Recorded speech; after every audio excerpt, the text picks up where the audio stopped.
Problemado sa pag-ibig, pamilya, o nahihirapang hanapin ang sarili. Huwag mag-atubili dahil may nakikinig sa'yo. Love Me, Kathy G. This love letter is from Dan. Dear Kathy G, magandang araw po sa inyo at sa lahat ng inyong tagapakinig. Ako nga pala si Dan, I'm 26 years old from Makati City. Sumulat ako sa inyong programa dahil gusto kong ibahagi ang isang kwentong hanggang ngayon ay hindi ko pa rin lubos na maintindihan. Ito po'y kwento ng puno ng pagmamahal, pag-asa at sa mga tanong na hanggang ngayon ay wala pa rin kasagutan. Kathy, gusto kong ikwento ang tungkol sa babaeng minsang naging pinakamahalagang tao sa buhay ko, si Murphy.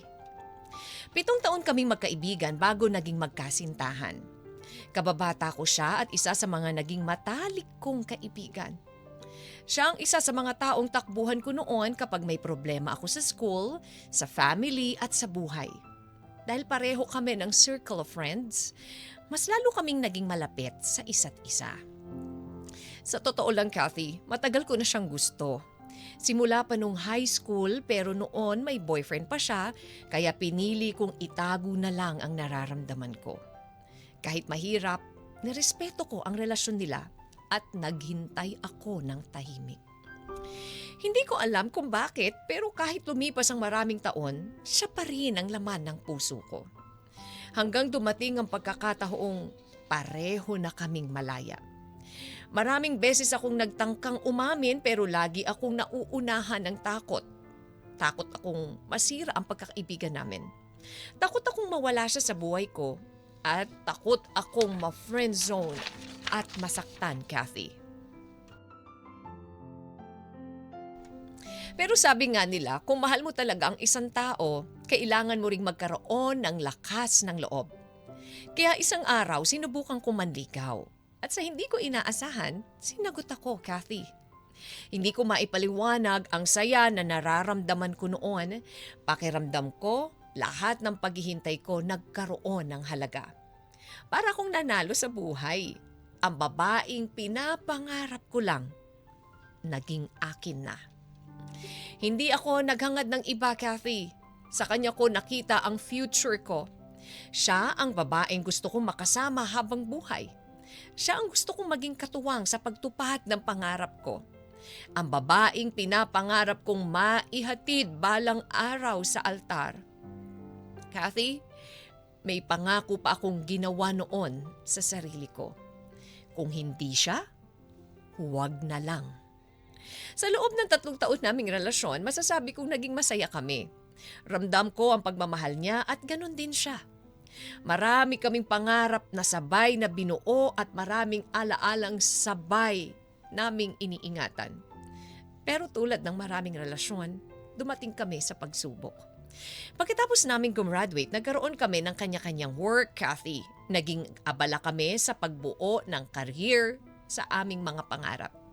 Sa una, naiintindihan ko naman ang sitwasyon namin. Pareho kaming busy. Pareho kaming pagod. Pero habang lumilipas ang panahon, napansin kong parang unti-unti siyang lumalayo. Dati kahit gaano siya ka-busy, nakakahanap pa rin siya ng oras para kamustahin ako. Pero kalaunan, naging madalang na ang mga tawag. Naging maikli ang mga usapan hanggang halos wala na. Ang mas nakakapagtaka pa para sa akin, hindi naman siya lumipat ng trabaho, Kathy. Pareho pa rin kami or naman kami ng ginagawa. Kaya hindi ko maiwasang magtanong sa sarili ko kung bakit parang nawawala na ng oras siya sa akin.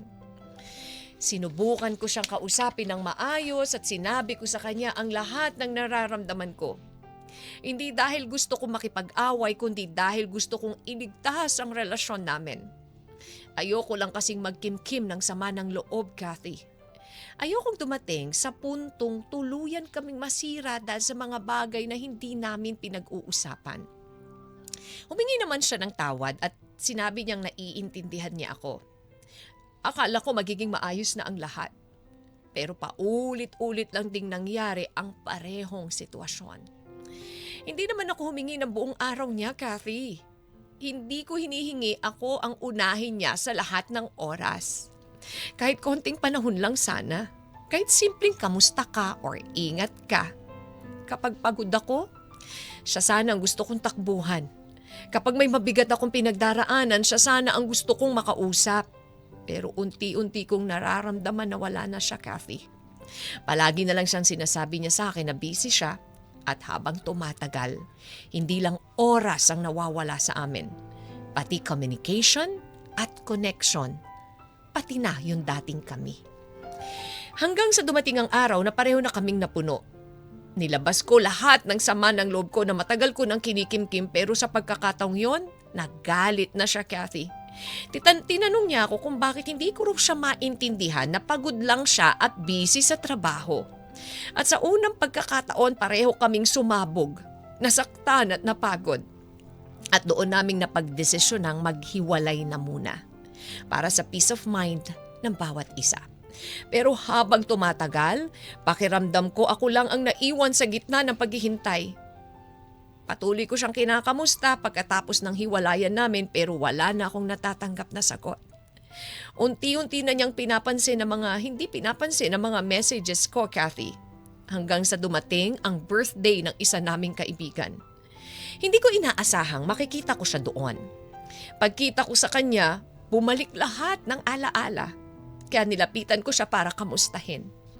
Pero para akong stranghero, Kathy, hindi niya ako pinansin, hindi niya ako kinibo. At doon ko naramdaman na baka wala na nga talaga. Mas lalo akong nasaktan nang may nagsabi sa akin na may naghahatid sundo na raw sa kanya matapos ang party. Hindi ko alam kung ano ang totoo. Hindi ko alam kung may iba na nga ba. Hindi ko alam kung kailan nagsimulang mawala ang pagmamahal niya. At higit sa lahat, hindi ko alam kung bakit parang hindi ko man lang nakuha ang malinaw na paliwanag sa matagal ko nang hinihintay. Kathy, hanggang ngayon dala-dala ko pa rin ang mga tanong. May mali ba sa akin? Masyado ba akong naging demanding sa oras niya? Mali ba na maging vocal ako sa nararamdaman ko dahil gusto ko lang namang iligtas ang relasyon namin? Mali ba na humingi ako ng oras at atensyon mula sa taong mahal ko? Posible kayang dahilan na lang ang pagiging busy niya dahil may iba nang nakakakuha ng kanyang atensyon. Karapat dapat pa ba akong maghintay? Bakit hindi niya man lang sinabi sa akin ng direkta? Ibinigay ko ang oras ko, Kathy, tiwala at buong puso at hanggang ngayon dala ko pa rin ang bigat ng pagkawala niya. Umaasa ko sa pamagitan ng inyong programa ay mabigyan niyo ako ng payo. Kathy, maraming salamat sa pagpasa ng aking liham. Hanggang dito na lang. God bless you all. Lubos na umaasa at gumagalang. Dan. Love Me, Kathy G.